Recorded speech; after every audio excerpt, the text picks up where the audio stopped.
Did you know that your nervous system sets the entire tone for the day? And if you're anything like me, high functioning, type A, a little anxious, and maybe your body's a little addicted to cortisol, then mornings can literally make or break your entire system. I used to think that I'd have to spend so much money on supplements, on a new routine, on tools and gadgets in order to get my nervous system back to a regular baseline. And that's not true. There's actually many things that are free, easy, and actually enjoyable to do that can also reset your nervous system for basically a very low cost or free. It's not about adding more to your hectic life. It's just about making little micro adjustments to your existing routine and to your lifestyle that can help you feel grounded, calm, and clear. So today I'm going to share with you the 8 things that I do before 8 a.m. to reset and regulate my nervous system. No supplements, no gadgets, just practices, simple things that actually work. First one is tea instead of coffee. I used to literally have a caffeine addiction. I would wake up in the morning and the first thing that I want to do is make coffee. And oftentimes I would drink it on an empty stomach, which is really, really bad for your gut lining and just for your entire nervous system. Especially if you're someone that already has high cortisol, you're already more type A to begin with. Adding caffeine on top of that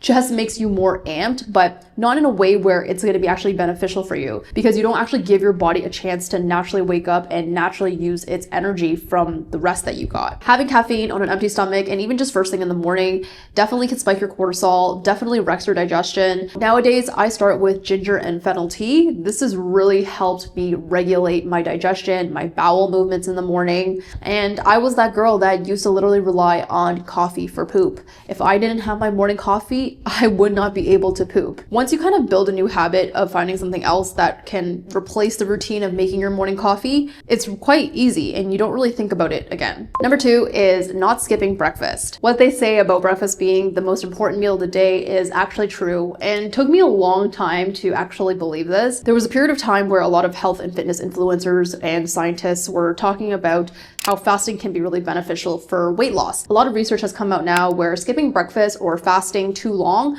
might actually not be super beneficial for some women, especially depending on the phase of their cycle that you're in. For many years, I would skip breakfast, I would fast, and then I would do a fasted workout thinking that it was the best way to get the body that I wanted to get. But in reality, it was just spiking my cortisol, making me hold on to extra fat because my body was in survival mode. These days, I eat breakfast within 30 minutes of waking up now, and it's been the most nourishing and grounding thing that I could have done for my nervous system. I don't get hangry during the mid-morning anymore. I feel more regulated. I feel like there's a schedule that my body can look forward to. I find myself not as tired now in the gym, and even just throughout the workday, I feel way more energized. I don't have that nasty 3 p.m. crash anymore. Just eating a warm, protein-rich breakfast has really helped stabilize my blood sugar and also just keeps my nervous system calm, regulated, just in that safe zone. The third thing is walking, getting sunlight into your eyes, but most importantly, not listening to a podcast or music or anything. So I used to walk a lot, and I would use this as a chance to multitask and to be efficient. So I would plug in a podcast and walk, and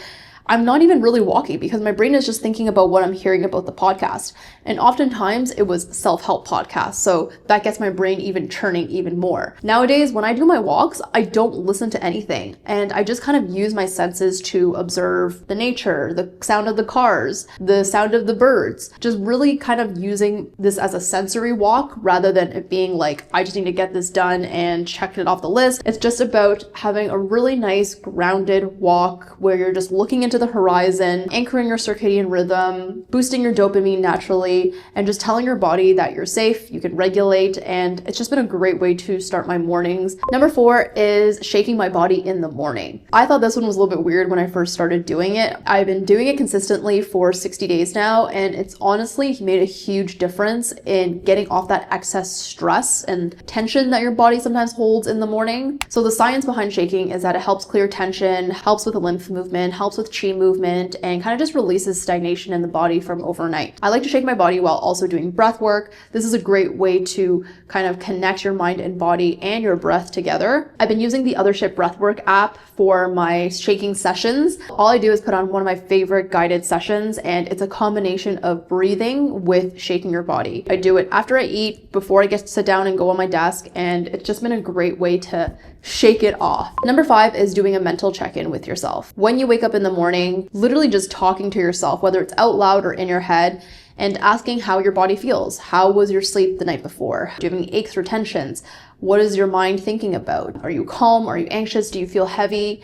Just having that body scan has really helped me be more in tune with what my body needs and what my mind needs. Whereas I used to wake up and literally just jump straight to starting my day, jump straight into work. I never took the time to actually ask myself how I was. Life is very, very busy. There's going to be notifications, there's going to be messages, things that you got to get done, priorities that you got to take care of. But your most important priority at the end of the day is yourself and your body and your mind. And just taking literally 2 minutes to ask yourself how you're feeling before your hectic day starts, I found it as one of the greatest ways to just check in with your nervous system, give it the love that it needs, and help set the tone for the day. The awareness of being in your own body is a way of regulating your nervous system in itself. Number 6 is breath work. Earlier, I talked about breath work along with shaking my body in the morning, but whenever I have a downtime or a chance away from the work desk and away from the computer and away from the screens, I try to just do a little bit of breath work, even if it's 1 or 2 minutes. There's a lot of different types of breath work. You can breathe in with your nose, breathe in with your mouth, breathe in with your nose, breathe out with your nose. You can do lion's breath, box breathing, diaphragmatic breathing, lots of different types of breathing. Great way to really stimulate your vagus nerve and shift yourself out of that fight or flight mode. One of my favorite times to do it is actually midday, especially when you've been locked into the computer screen for a couple hours or you're really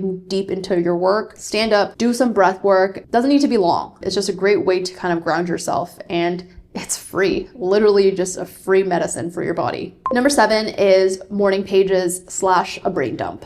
I used to structure my journaling way too much, and now I just brain dump, word vomit on a page. And it's a great way to just be unfiltered with yourself, get anything off your chest that literally just comes to your mind. You'd be surprised if you just let yourself write and free flow what actually comes up. You'll realize that it clears up a lot of mental anxiety, a lot of clutter, and especially if you wake up you feeling very overwhelmed. Just putting whatever you're overwhelmed or concerned about on a page is a great way to just park it and say, it doesn't need to bother you. Morning pages, the concept was made popular by Julia Cameron, who wrote The Artist's Way. It's a great book for anyone who's kind of in a creative rut, kind of at a crossroads or a pivot with their career and their life. Not even just for creatives, just anyone in general. You'll notice that as you become more in tune with your body and what your body needs, you actually write less because there's almost not as much that you need to get off your chest as often because you're kind of checking in with your body already throughout the day. And the last thing I do is spending time with an animal or a loved one, whether it's hugging my partner, petting my dog, playing with him, or even just messaging a friend and wishing them to have a good day. This releases oxytocin. Resetting your nervous system in isolation is really hard. Your nervous system needs community, it needs connection, it needs love, friendship, relationships. A little connection goes a long way, and this has been one of the things that I think isn't talked about enough when it comes to resetting your nervous system. A lot of people nowadays, they live alone or they feel lonely or their support system isn't necessarily close to them in proximity. So feeling connected to someone can feel like a luxury. Extend yourself to other people, find a community, find people that you connect with, and making sure that you take the time to nourish those relationships, because that in itself is a huge bonus for your nervous system. What you do before 8 a.m. or before your morning starts, whatever time that is literally the emotional temperature for your day. But what you do at night, how you wind down, what state you're in before you go to bed, that's also equally as important. So I'm going to be making another routine on things that I do before bed that help reset my nervous system. If you enjoy this video, I also make content on Instagram and through my newsletter. And my content is really for high functioning type A women who are looking to reconnect with themselves, with their bodies, and ultimately slow down and feel more grounded with themselves. Every month I have a newsletter that I curate, which includes healing protocols, recipes, things that I'm unlearning, just a great little digest snapshot of a check-in, you could say. And I post almost daily on Instagram with a lot of the similar content that you'll see on my YouTube channel, but more in bite-sized format. All the links are in my description, and thanks for watching, and be sure to subscribe for the next video. Bye-bye.